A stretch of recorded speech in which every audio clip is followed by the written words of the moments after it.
দেখেন যে অনেকে ভাবছিল যে অন্তর্বর্তী সরকারের প্রধান উপদেষ্টা প্রফেসর ইউনূস যে আপের পদত্যাগ করতে চাচ্ছে, যে গুঞ্জতে এবং রাজনৈতিক বিশ্লেষণ বা এটা হলো বেশিরভাগ ক্ষেত্রে ইউনূস পদত্যাগ করতে যাচ্ছে, বেশি যে গুজবটা তৈরি হয়েছে এটা হলো ভারত থেকে।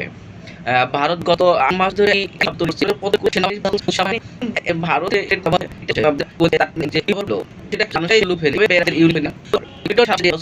যে কিভাবে দেয়? আপনি যদি এক দেশের আরেক দেশকে করিডোর দিতে পারে নাকি? আপনি পাহাড় যে বন্ধ আছে এই বর্তমান ইরান শাসক আছে, তারা দেশপ্রেমিক না, কি দেশের জন্য কাজ করে না? চাপা ইরানকে দিলে ইরানের মানুষ কেনই কর না?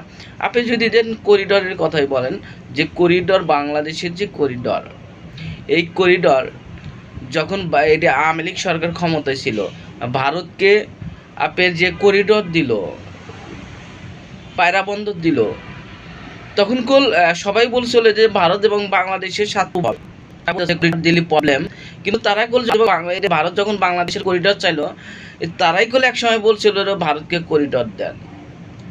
যে করিডোরটা দিলে হলো ভারতের লস যাবে বেশি। কি লস যাবে?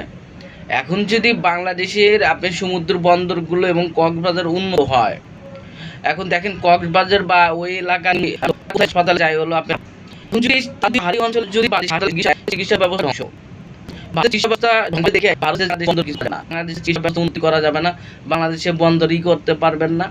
এটা ভারতের এন্টারটেনমেন্ট, যে এন্টারটেনমেন্ট ব্যবহার করছিল, কিন্তু বাংলাদেশের জনগণ এটাকে আপনার খায় না, বা বাংলাদেশের মানুষ এটা আপনার গুরুত্ব দিচ্ছে না।